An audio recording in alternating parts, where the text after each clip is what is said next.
Assalamualaikum warahmatullahi wabarakatuh. Bagaimana kabarnya hari ini anak-anak?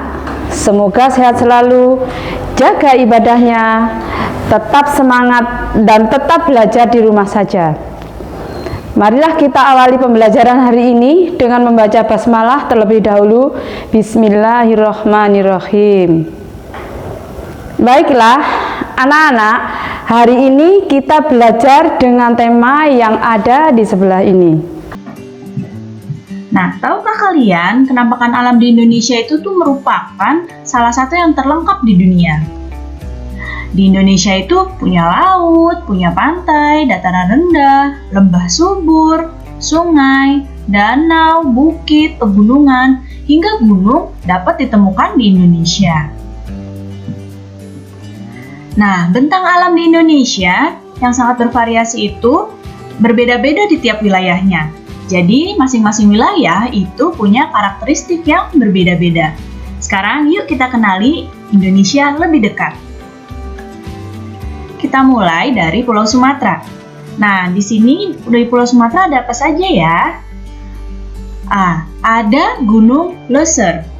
Kemudian ada Gunung Kerinci. Ada Lembah Harau.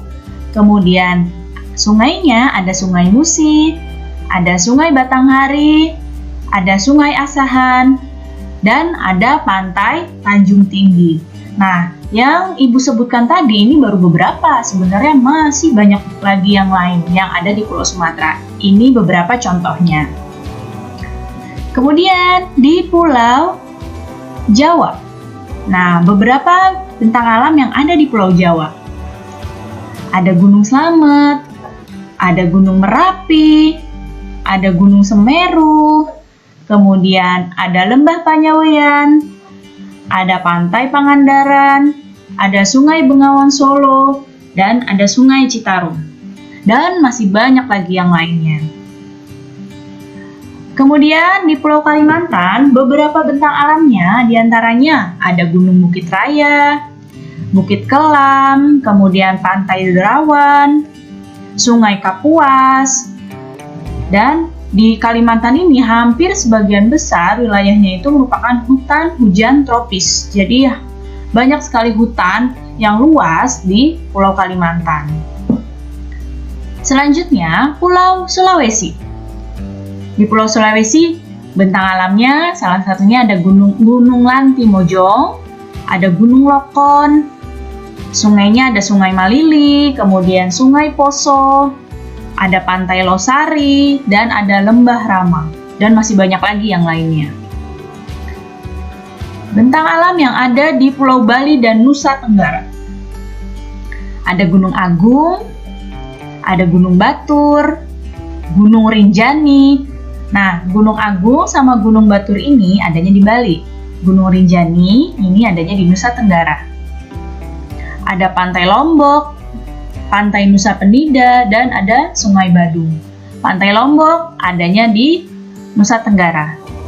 Pantai Nusa Penida di Bali, Sungai Badung ada di Bali. Yang selanjutnya Pulau Papua. Nah, di Pulau Papua ada Pantai Raja Ampat. Ini terkenal ya. Kemudian ada Lembah Baliem.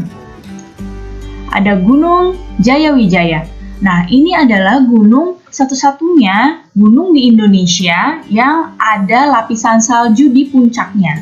Nih, cuma satu-satunya di Indonesia yang punya salju di puncaknya. Gunung yang lain tidak ada.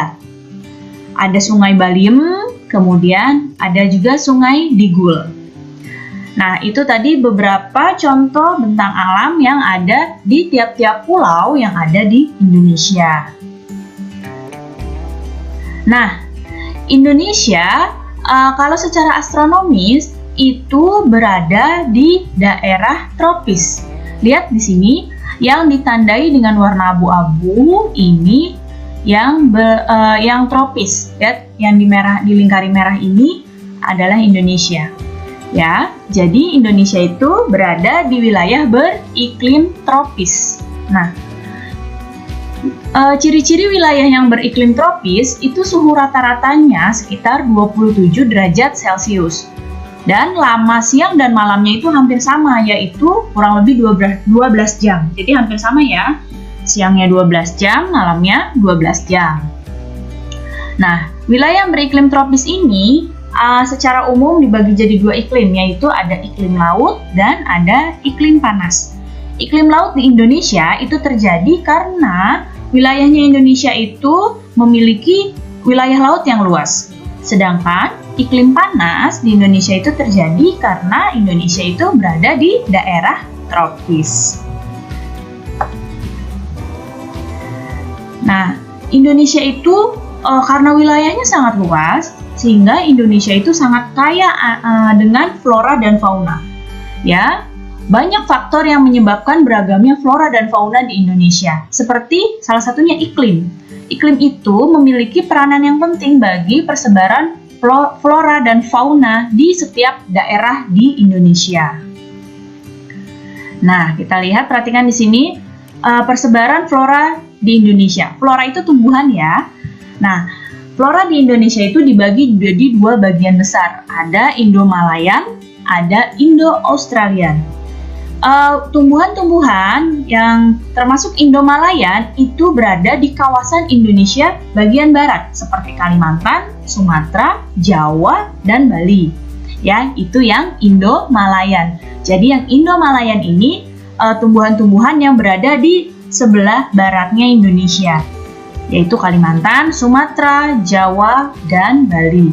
Nah, kalau Indo-Australian itu tumbuh-tumbuhannya berada di wilayah Indonesia bagian timur. Jadi di timurnya Indonesia itu termasuk kelompok Indo-Australian.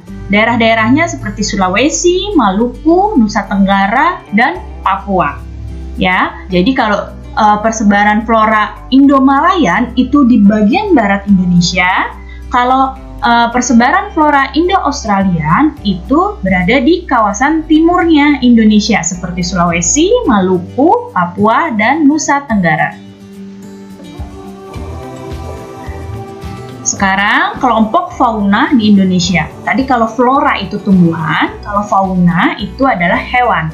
Nah, di Indonesia itu hewan-hewan itu terbagi jadi 3 kelompok besar dalam pembagian wilayahnya. Di sini ada fauna Indonesia bagian barat. Ini disebut dengan tipe asiatis.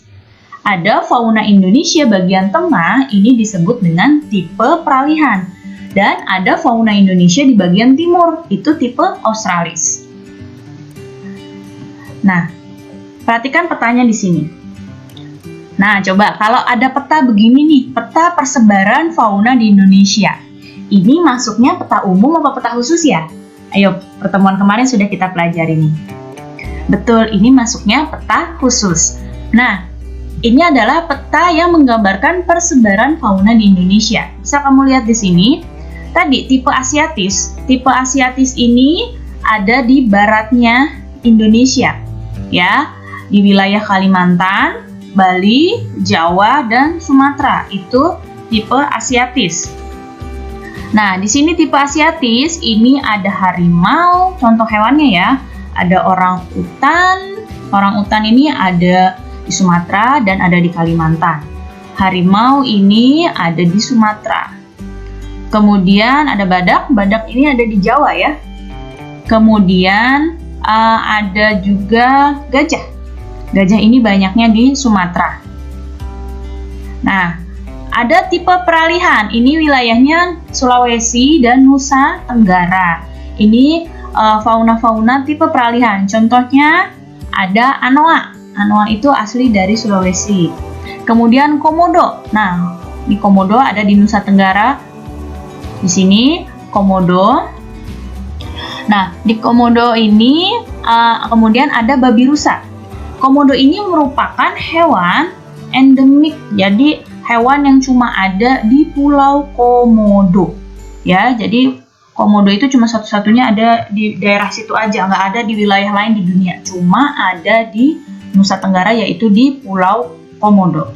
Nah, kemudian ada fauna tipe australis. Tipe australis itu ada di timurnya Indonesia nih, di sini, yaitu wilayah Maluku dan Papua. Contohnya ya, ada burung cendrawasih. Ini burungnya indah sekali, burung cendrawasih. Dan ada juga burung kasuari. Jadi ini persebaran fauna di Indonesia. Jadi iklim, kenampakan alam, serta kekayaan flora dan fauna yang dimiliki Indonesia itu harus kita manfaatkan secara bertanggung jawab. Kita harus mengembangkan sikap dan perilaku yang baik sesuai dengan Pancasila dalam memanfaatkan potensi kekayaan alam di Indonesia, maupun ketika saat kita melakukan interaksi dan sosialisasi dengan sesama manusia. Nah, nilai-nilai luhur Pancasila ada apa saja? Perhatikan di sini, sila ke-1 itu berisi tentang hubungan masyarakat Indonesia dengan Tuhan Yang Maha Esa. Jadi Indonesia ini adalah negara yang berketuhanan. Ya, sila yang kedua itu bermakna hubungan antar manusia merupakan hubungan yang sama derajatnya. Kemudian yang ketiga, memiliki nilai kebangsaan dalam masyarakat Indonesia yang bersatu. Itu isi dari nilai luhur dari sila ketiga. Jadi Indonesia itu harus selalu bersatu. Sila yang keempat itu mendorong tercapainya persatuan dengan musyawarah dalam menyelesaikan berbagai permasalahan. Dan sila yang kelima bermakna bahwa setiap warga itu perlu berupaya mewujudkan keadilan sosial dalam kehidupan bermasyarakat. Baik, cukup sekian ya penjelasan Ibu kali ini. Mudah-mudahan kalian dapat paham dan mengerti. Sampai bertemu lagi anak-anak semua. Wassalamualaikum warahmatullahi wabarakatuh.